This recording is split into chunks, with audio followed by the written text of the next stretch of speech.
Good morning guys.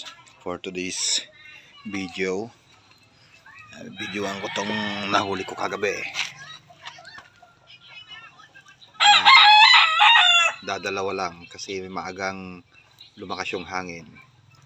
Kaya yan lang ang nahuli ko. Sayang. Mga 30 minutes lang yata na dive. Mahangin na kaya umuwi na lang kami.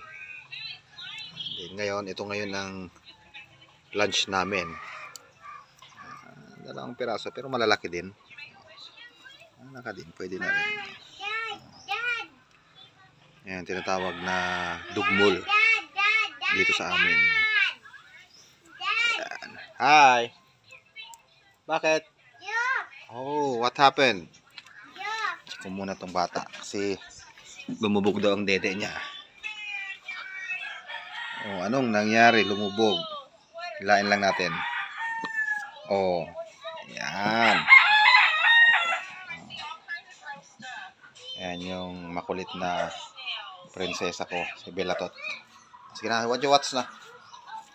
Okay, balik tayo sa iniihaw ko.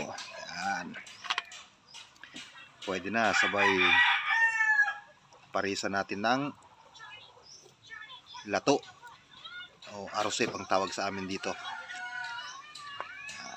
Meron ako ditong arosep.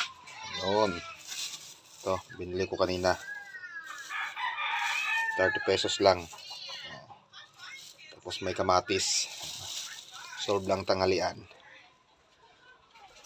Guys. Kaya palang muntikong manukan. Ang manok ko na pinagkakaabalahan ngayon. Yan.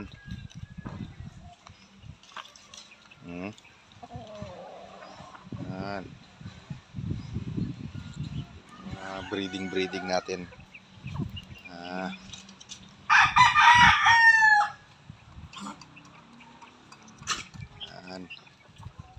At ito yung mga pasisiw ko.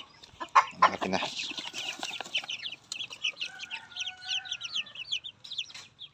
Yan. Pero yan mga maliliit pa. Isang buwan. January born. January born. Mga manok.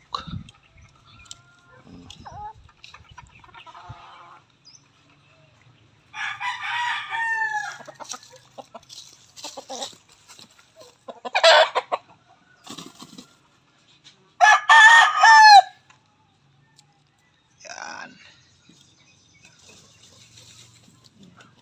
Lemon roundhead.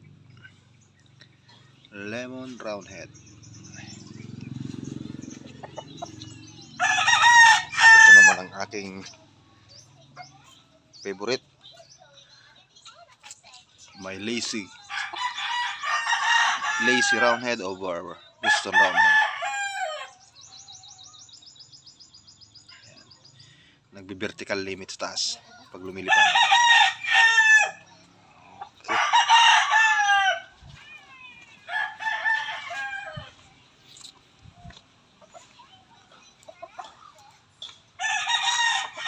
Sweater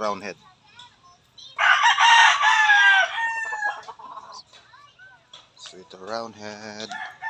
Okay. Pala yung gamit natin kagabi.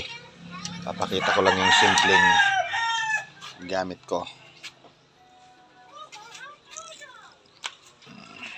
Simpleng pana.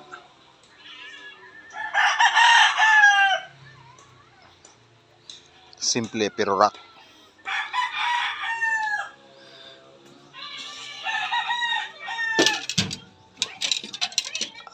Okay. Ngayon, babaligtarin na natin kung okay na. Baka masunog. Yeah.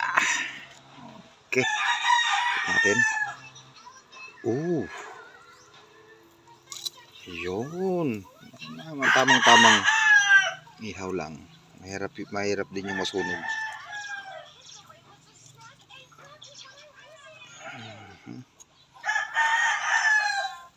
Yan. Tatlo sana to. Kaso, nung tinira ko yung isa, kaliskis lang nakuha ko. Magalaw kasi yung tubig kaya di ko tinamaan sa ulo. Next time, magkikita rin kami. Mahuli din siya.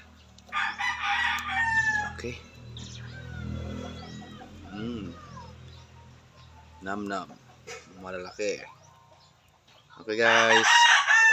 Next time ulit.